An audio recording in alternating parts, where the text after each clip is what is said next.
Eh bien, le candidat républicain Donald Trump a présenté lundi à Youngstown, dans l'Ohio, les grandes lignes de son plan de lutte contre le terrorisme.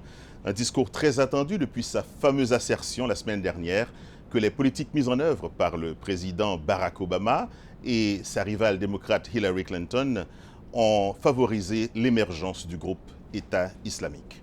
Retournons à Youngstown, Ohio. De nouveau, le candidat républicain à la présidentielle du 8 novembre a accusé Barack Obama et Hillary Clinton de faiblesse et d'inaptitude tout en promettant de vaincre les djihadistes s'il parvient au pouvoir. Nous allons collaborer avec le roi Abdallah de Jordanie, le président Sisi d'Égypte et tous ceux qui reconnaissent que cette idéologie de la mort doit être éradiquée.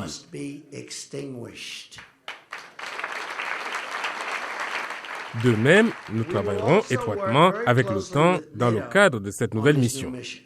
Donald Trump a dit que s'il est élu, il convoquera un sommet des leaders mondiaux pour élaborer un nouveau plan en vue d'écraser et détruire Daesh. Il compte aussi bloquer l'accès des groupes terroristes aux réseaux sociaux qu'ils utilisent comme moyen de recrutement. Peu avant ce discours de M. Trump dans l'Ohio, Hillary Clinton s'en prenait à son rival lors d'un meeting en Pennsylvanie.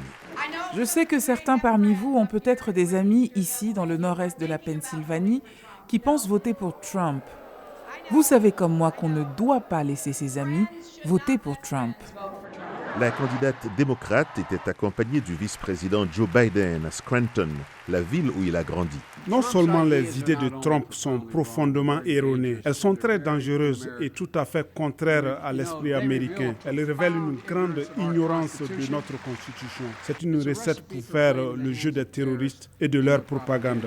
La pente à remonter d'ici au 8 novembre devient de plus en plus ardue pour Donald Trump et le Parti républicain essaie d'élargir sa base électorale, même à l'étranger.